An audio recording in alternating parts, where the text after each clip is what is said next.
దేవుని పరిశుద్ధ నామమునకు ఘనత మహిమ ప్రభావములు కలుగునుగాక. హల్లెలూయా. మరొకసారి ఈ అనుదిన బైబిల్ ధ్యానములకు మీ అందరినీ మన రక్షకుడు ప్రభువైన యేసు క్రీస్తుల వారి పరిశుద్ధ నామములో ప్రేమతో ఆహ్వానిస్తున్నాను. ప్రియులారా, దేవుని రాజ్యమును గూర్చి క్రీస్తు ప్రభుల వారు బోధించినటువంటి ఉపమానములను ధ్యానిస్తూ ఉన్నాం. ఈరోజు మరి దీపస్తంభమును గురించి క్రీస్తు ప్రభుల వారు పలికినటువంటి ఉపమానము మత్తయి సువార్త 5వ అధ్యాయంలోను, మార్కు సువార్త 4వ అధ్యాయంలోను, లూకా సువార్త 8-11వ అధ్యాయాల్లో మనము ఈ యొక్క ఉపమానంని చూడగలం. మార్కు సువార్త 4వ అధ్యాయము 21 నుంచి 25 వచనాలు ఉన్నటువంటి లేఖన భాగాల్లో యేసు వారితో ఇట్లా నేను దీపము దీపస్తంభము మీద ఉంచబడుటకే కానీ కొంచెము క్రిందనో మంచం క్రిందనో ఉంచబడుటకు కాదు. రహస్యమైనవన్నీ బయలుపరచబడకపోవు, దాచబడినవన్నీ బహిరంగము చేయబడును. వినుటకు చెవులున్నవాడు వినుగాక. దేవుని నామానికి మహిమ కలుగునుగాక. ఇక్కడ క్రీస్తు ప్రభుల వారు మరి ఒక వెలుగును గూర్చినటువంటి ఉపమానాన్ని ఆయన తెలియజేస్తున్నాడు. ఒక దీపస్తంభము, ఒక వెలుగునిచ్చేటటువంటి దీపస్తంభము. మరి ఏమిటి ఆ వెలుగు? మనం చూసాము, దేవుడు వెలుగయ్యున్నాడు. హల్లెలూయా. మరి 1 యోహాను పత్రిక 1వ అధ్యాయం 5-7 వచనాల్లో మనం చూస్తే దేవుడు వెలుగయ్యున్నాడు. అలాగే నీ వాక్యము నా పాదములకు దీపము, నా త్రోవకు వెలుగని కీర్తనాకారుడు 119వ దావీదు కీర్తన 105వ వచనంలో మనం చూస్తాం. అలాగే యేసు క్రీస్తు ప్రభుల వారు నేను లోకమునకు వెలుగై ఉన్నాను అని సెలవిచ్చాడు. హల్లెలూయా. మరి ఆ క్రీస్తు ప్రభుల వారు లోకమునకు వెలుగు ఇవ్వడానికి వచ్చినటువంటి దేవుని ప్రియ కుమారుడు ఆయన. మరి ఆ క్రీస్తు ప్రభుల వారు దాచబడటానికి లోకంలోనికి పంపించలేదు, కానీ ఇదిగో అనేకులను వెలిగించడానికి, మరి చీకటి అంతటిని బట్టబయలు చేయడానికే దేవుడు ఆయనను ఈ లోకంలోనికి పంపించాడు. ప్రియులారా, ఈ విషయాన్ని, ఆ క్రీస్తు ప్రభుల వారిని గూర్చినటువంటి మర్మమును ఎరిగినటువంటి మరి పరిశుద్ధుడైనటువంటి పౌలు ఆ విషయాలను తన పత్రికలో సంఘములన్నిటికీ తెలియజేస్తూ ఉన్నాడు. ఎఫెసులో ఉన్నటువంటి సంఘమునకు, కొలస్సీలో ఉన్నటువంటి సంఘమునకు ఆయన విషయాలు రాస్తూ ఉన్నాడు. కొలస్సీ పత్రిక 2వ అధ్యాయము 2వ వచనంలో మొదటి 2 వచనాల్లో మీ కొరకును లవొదికియా వారి కొరకును శరీర రీతిగా నా ముఖము చూడని వారందరి కొరకు, అనగా నీ కొరకు, నా కొరకు నేను ఎంతగా పోరాడుచున్నానో మీరు తెలుసుకుని కోరుచున్నాను. వారు ప్రేమయందు అతుకబడి సంపూర్ణ గ్రహింపు యొక్క సకల ఐశ్వర్యము కలిగిన వారై దేవుని మర్మమయ్యున్న క్రీస్తును, హల్లెలూయా, దేవుని మర్మమయ్యున్న క్రీస్తును అనాది కాలము నుంచి రహస్యముగా తన ప్రవక్తల ద్వారా, ధర్మశాస్త్రము ద్వారా మనకు తెలియజేయబడినటువంటి ఆ క్రీస్తు ప్రభుల వారి గూర్చినటువంటి మర్మమును స్పష్టముగా తెలుసుకున్న వారై తమ హృదయములలో ఆదరణ పొందవలెనని అందరి కొరకు పోరాడుచున్నాను. హల్లెలూయా. చూసారా ప్రియులారా, ఏమిటి మర్మము? దేవుని యొక్క మర్మము ఏమిటి అంటే క్రీస్తు ప్రభుల వారే. క్రీస్తు ప్రభుల వారి యందు దేవుని యొక్క మర్మము దాగి ఉన్నది ప్రియులారా. ఆ దేవుని మర్మము ఆయన అనాది కాలము నుంచి తన ప్రజలకు తెలియజేస్తూనే వచ్చాడు. తన స్నేహితుడైనటువంటి అబ్రహాముకు ఆ విషయాన్ని తెలియజేశాడు. ఇదిగో నీ యందు సమస్త జనములు ఆశీర్వదించబడును. హల్లెలూయా. అబ్రహాము ద్వారా సమస్త జనములను ఆశీర్వదించడానికి క్రీస్తు ప్రభుల వారిని అబ్రహాము యొక్క సంతానముగా ఈ లోకములో దేవుడు ప్రత్యక్షపరిచాడు. హల్లెలూయా.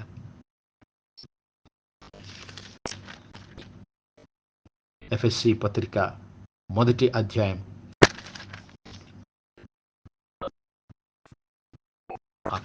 ఎఫెసీ పత్రిక 3వ అధ్యాయము 1 నుంచి చదువుకున్నట్లయితే 2వ వచనం నుంచి చదువుకుందాం.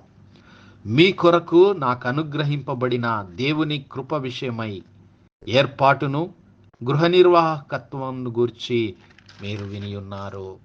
ఎట్లనగా క్రీస్తు మర్మము దేవదర్శనము వలన నాకు తెలియపరచబడినదను సంగతిని గూర్చి మునుపు సంక్షేమముగా వ్రాసి తిని. దేవుని మర్మము, క్రీస్తు ప్రభుల వారి యొక్క మర్మమును గూర్చి దేవుని యొక్క దర్శనం వలన పౌలుకు తెలియజేయబడింది. హల్లెలూయా. దమస్కు పట్టణానికి ప్రయాణమై వెళ్తున్నటువంటి పౌలు క్రైస్తవులను, క్రీస్తును ప్రభుల వారిని వెంబడించే వారిని హింసించాలి, చంపేయాలి అని చూస్తున్నటువంటి ఆ పౌలును దేవుడు పిలుచుకున్నాడు. ఆ క్రీస్తు ప్రభుల వారిని గూర్చినటువంటి ఆ రక్షణ, ఆ ప్రేమ, ఆ కృపను ఆయనకు బయలుపరిచాడు. ఆ యొక్క కృపను, ఆ సత్యాన్ని, ఆ ప్రేమను, ఆ సువార్తను పౌలు మనకు అందిస్తూ ఉన్నాడు. ఇదిగో మీరు దానిని చదివిన ఎడల దానిని బట్టి క్రీస్తు మర్మము గూర్చి నాకు కలిగిన జ్ఞానమును గ్రహించుకొనగలరు. ఈ మర్మం ఇప్పుడు ఆత్మ మూలముగా దేవుని పరిశుద్ధులకు అపోస్తలులకును ప్రవక్తలకును బయలుపరచబడి ఉన్నట్టుగా పూర్వకాలముల యందు మనుష్యులకు తెలియపరచబడలేదు. హల్లెలూయా. మరి ఈ అంత్య దినములలో ఉన్నటువంటి నీకు నాకు దేవుడు తన పరిశుద్ధాత్మ ద్వారా, తన ప్రవక్తల ద్వారా, తన దాసుల ద్వారా, తన శిష్యుల ద్వారా ఈ యొక్క క్రీస్తు ప్రభుల వారి మర్మాన్ని దేవుడు, ఆ రహస్యాన్ని దేవుడు మన కొరకు ప్రత్యక్షపరిచాడు.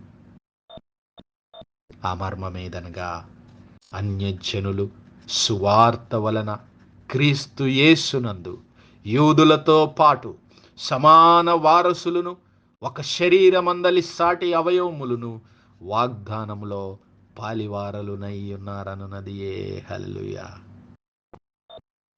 గమనించారా ప్రియులారా? క్రీస్తు యొక్క మర్మమేమిటి? క్రీస్తునందు మరి అన్యజనులు, యూదులు ఏక శరీరముగా చేయబడ్డారు. హల్లెలూయా. అన్యజనులకు, యూదులకు మధ్యలో ఉన్నటువంటి గోడ భేదము తీసివేయబడింది. కలువరి శిలువలో క్రీస్తు ప్రభుల వారి రక్తము చేత ఆ గోడను ఆయన కూల్చివేశాడు. ఆ భేదాన్ని ఆయన కొట్టివేశాడు. హల్లెలూయా. ఇక ఇప్పుడు యూదుడు, అన్యజనుడు, యూదుడు, గ్రీసు దేశస్థుడు, యూదుడు, మరి ఇతర వ్యక్తులు అనేటువంటి తేడా లేదు. ఎంతమంది అయితే క్రీస్తు ప్రభుల వారి నామమందు విశ్వాసం ఉంచుతారో వారందరూ దేవుని జీవము చేత వెలిగించబడతారు. హల్లెలూయా. దేవుని రక్షణలోనికి నడిపించబడతారు. దేవుని ప్రజలుగా చేయబడతారు. దేవుని పిల్లలుగా వారు చేయబడతారు. క్రీస్తు ప్రభుల వారి శరీరములో అవయవములుగా చేర్చబడతారు. హల్లెలూయా. సువార్త వలన అనగా యేసు క్రీస్తు ప్రభుల వారి మరి పరిశుద్ధ ఆ రక్త ప్రోక్షణలు తమ పాపములను శుద్ధీకరించుకొని క్రీస్తు ప్రభుల వారు నా పాపముల నిమిత్తం కల్వరి శిలువలో మరణించాడని నీవు నేను మన హృదయంలో విశ్వసించి నోటితో ఒప్పుకొన్న ఎడల నీవు నేను ఆ యొక్క యూదులతో పాటు క్రీస్తు ప్రభుల వారి యందు సమానముగా ఎంచబడతాం. హల్లెలూయా. వాగ్దానములో పాలివారం అవుతాం. దేవుడు కార్యకారియగు తన శక్తిని బట్టి నాకు అనుగ్రహించిన కృపావరము చొప్పున నేను ఆ సువార్తకు పరిచారకుడనైతిని. హల్లెలూయా. దేవుని కృపను బట్టి నేను కూడా ఆ సువార్తను అనేకులకు ప్రకటించడానికి దేవుని కృపను బట్టి నేను ఒక సాధనంగా చేయబడ్డాను. ఇదిగో దేవుడు మన ప్రభువైన క్రీస్తు యేసునందు చేసిన నిత్య సంకల్పము హల్లెలూయా చొప్పున పరలోకములో ప్రధానులకును అధికారులకును సంఘము ద్వారా తన యొక్క నానా విధమైన జ్ఞానము ఎప్పుడు తెలియబడవలెనని ఉద్దేశించి శోధింప సఖ్యము కాని క్రీస్తు ఐశ్వర్యమును అన్యజనులలో ప్రకటించుటకును సమస్తమును సృష్టించిన దేవుని యందు పూర్వకాలము నుండి మరుగయ్యున్న ఆ మర్మమును హల్లెలూయా ఆ క్రీస్తు ప్రభుల వారిని గూర్చిన ఏర్పాటు ఎట్టిదో అందరికీ తేటపరచుటకు పరిశుద్ధులందరిలో అల్పుడనైనా నాకు ఈ కృపను అనుగ్రహించాను. హల్లెలూయా. ఆ దేవుని యందు అనాది కాలము నుంచి దాచబడినటువంటి ఆ క్రీస్తు ప్రభుల వారి యొక్క మర్మమును అన్యజనులకు ప్రకటించడానికి దేవుడు నన్ను బలమైన సాధనంగా ఏర్పరచుకున్నాడు. హల్లెలూయా.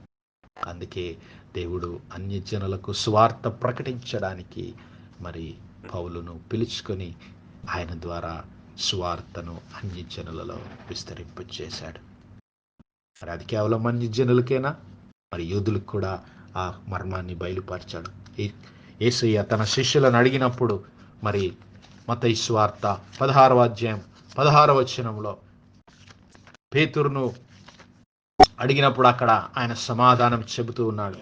ఇదిగో, యేసు ఫిలిప్పుదైన కైసరియా ప్రాంతానికి వచ్చి మనుష్య కుమారుడు ఎవడని ప్రజలు చెప్పుకొనుచున్నారని తన శిష్యులను అడగగా, కొందరు బాప్తిస్మమిచ్చు యోహానని, కొందరు ఏలియా అని, కొందరు ఇర్మియా లేక ప్రవక్తల్లో ఒకడని చెప్పుకొనుచున్నారని. అందుకు ఆయన, మీరైతే నేను ఎవడని చెప్పుకొనుచున్నారని అడుగగా, సీమోను పేతురు, నీవు సజీవుడగు దేవుని కుమారుడవైన క్రీస్తు అని చెప్పెను. అందుకు ఆయన, సీమోను బరియోనా, నీవు ధన్యుడవు, పరలోకమందున్న నా తండ్రి ఈ సంగతి నీకు బయలుపరచనే గాని నరులు నీకు బయలుపరచలేదు. హల్లెలూయా.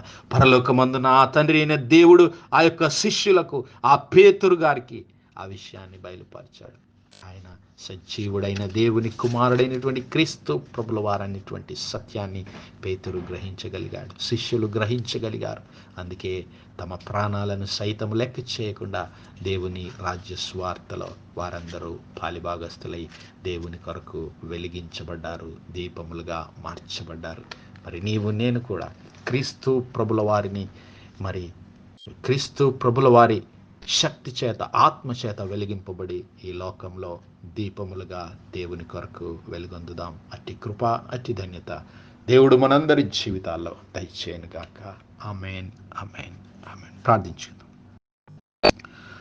హల్లెలూయా, హల్లెలూయా, హల్లెలూయా, హల్లెలూయా. స్తోత్రం, స్తోత్రం, స్తోత్రం, స్తోత్రముల తండ్రి, అత్యంత కృపాభరితుడువు, అత్యున్నత సింహాసనంపై ఆసీనుడైన మా ప్రియ పరలోకపు తండ్రి, జీవము కలిగిన మా దేవ, సైన్యములకు అధిపతి వగు మా యెహోవా తండ్రి, కృపా కనికరములు గల మా ప్రభువా, సూర్యోదయం మొదలుకొని ఇంత మటుకు మా తండ్రి మీ చల్లని రెక్కల నీడను భద్రపరిచి, ఇదిగో మరొకసారి మీ ప్రియ కుమారుడు మా ప్రభువైన యేసు క్రీస్తుల వారి పరిశుద్ధ నామములో దేవా, మీ కృపా సింహాసనం యొద్ద ప్రార్థించడానికి మాకు ఇచ్చిన గొప్ప భాగ్యం కొరకు మీకు లెక్కలేని స్తుతులు, స్తోత్రాలు, వందనములు చెల్లిస్తున్నాం. దేవా, మీ యొక్క పరిశుద్ధాత్మ సహాయము, ఆదరణ, కాపుదలను బట్టి మీకు వందనాలు. అవును మా తండ్రి, అనాది కాలము నుంచి మరి మీ యొక్క మర్మమై ఉన్నటువంటి క్రీస్తు ప్రభుల వారిని మాకు ప్రత్యక్షపరిచినందుకు మీకు స్తుతులు, స్తోత్రాలయ్యా. మీ యొక్క పరిశుద్ధాత్మ శక్తి జ్ఞానము ద్వారా అయ్యా, మీ ప్రవక్తల ద్వారా, మీ లేఖనముల, మీ పరిశుద్ధ లేఖనముల ద్వారా క్రీస్తు ప్రభుల వారిని మాకు ప్రత్యక్షపరిచి మా హృదయములను నిత్య జీవమనేటువంటి వెలుగు చేత అయ్యా మీరు నింపినందుకు మీకు స్తుతులు, స్తోత్రాలు చెల్లిస్తున్నాం.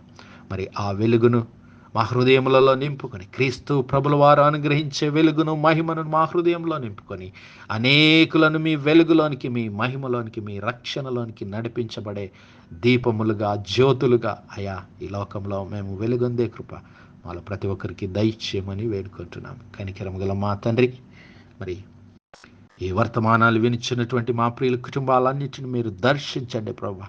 క్రీస్తు ప్రభుల వారు అనుగ్రహించేటటువంటి ఆ వెలుగును, ఆ నీతిని, ఆ సమాధానాన్ని మా బిడ్డల గృహంలో నింపమని వేడుకుంటున్నాము తండ్రి. మీకు వందనాలు అయ్యా. మరొకసారి ఈ రాత్రికాల సమయం ప్రభా, మీ కాపుదల, మీ కనికరం మాకు దయచేయండి. మీ యొక్క పరిశుద్ధాత్మ నడిపింపును మాలో ప్రతి ఒక్కరికి దయచేయమని వేడుకుంటున్నాం. కనికరం గల మా తండ్రి, ఇంకా మీ యొక్క దేవుని రాజ్య మర్మములను గ్రహించడానికి మాకు కావలసినటువంటి మీ యొక్క పరిశుద్ధాత్మ నడిపింపు, సహాయం మాకు అనుగ్రహించి ప్రభు మీ నామానికే మహిమ, ఘనత, ప్రభావాలు ఆరోపించుకోమని మా ప్రభును, మీ ప్రియకుమారుడు, మా రక్షకుడునైన యేసు క్రీస్తుల వారి పరిశుద్ధ నామమున ప్రార్థించి బ్రతిమలాడి వేడుకుంటున్నాం మా పరలోకపు తండ్రి. ఆమేన్, ఆమేన్, ఆమేన్. God bless you all. Praise the Lord. Shalom.